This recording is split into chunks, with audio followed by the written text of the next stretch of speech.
Today, yeah, one of my favorite topics for sure is workload and understanding workload.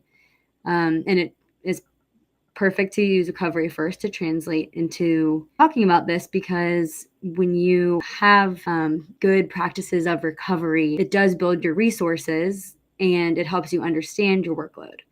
So if you're someone like me that has a little bit of probably undiagnosed ADD and gets overwhelmed easily, understanding your demands and your workload and breaking it down really eliminates a lot of that stress that you can experience from just having too many things at once, or not knowing what to attack first. So the first thing we'll talk about today is demands. And we're going to use demand interchangeably with workload. And your workload can extend to things far beyond your actual work, like the demands of your job. So I want to pause for a second and think, if you're with us, think about the demands of your week. Think kind of what has been on your plate this week. You don't have to comment it, but you can if you want to, but just kind of reflect on that for a moment. The example that I would use this week is it's sort of work related, I suppose, but it's my open enrollment week for insurance. And it's not a huge task and is, I suppose, sort of voluntary, but it has a long-term importance to it. I've been putting it off because the idea of it overwhelms me. So I'm going to use that to kind of break down the different types of workload here. The prescribed workload is what your job expects you to do. So for me, in my example, it would be to complete my open enrollment by November 19th. Your perceived workload is how you feel about the work you have to do. So with a little bit of drama added in here, my perceived workload is decide how I want to financially and medically spend the next 12 months of my life, possibly even the next 5 years, if I make any wrong decisions with little to no information about anything, because I'm not very familiar with insurance. I'm kind of new to this, and it's something that you don't have a lot of information about going into it. And if you do, it takes a long time to kind of gather that information and talk to people. And then the actual type of workload is what you do to achieve your job's expectations. My example would be use the resources provided by my company to make an informed decision about what medical benefits would be suitable for my 2026. So those resources are the buffer that allow you to remain composed and motivated and action-oriented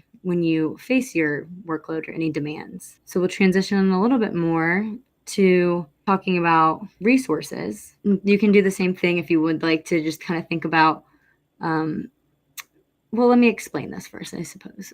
So resources are the buffer that allow you to remain composed and motivated, and just ready to face your workload and demands for the week. They can be social, such as relationships. They can be physical, such as money or tools. Time and energy is a huge resource, or even personality traits that help you succeed. So now it would probably be a better time to think about any examples of those things or anything that helps you succeed at your job or in your daily life.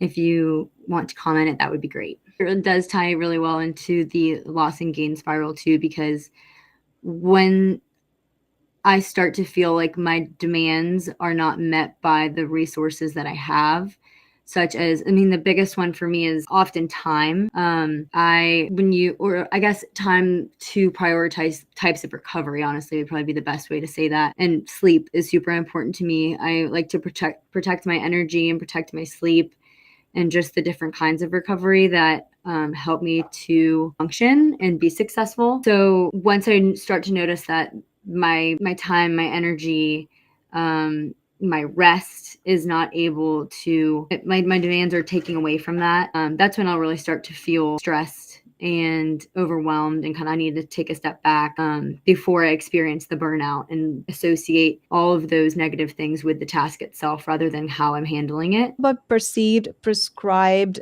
and actual workload. This is such a phenomenal strategy when you want to maintain or prevent burnout, is to categorize your tasks into these sort of like three different categories. A lot of young professionals, or I would even say professionals who've been in the corporate career for 20 years, we sometimes fail to do the audit with something like this. A quick question for you before I let you go and have our next speaker up here is, have you been able to use these three sort of elements to kind of do an audit of your own workload? I know you do a lot of other things besides the work you do for Jeddy. And has that helped you with like burnout prevention and going into that loss spiral? Yeah, definitely.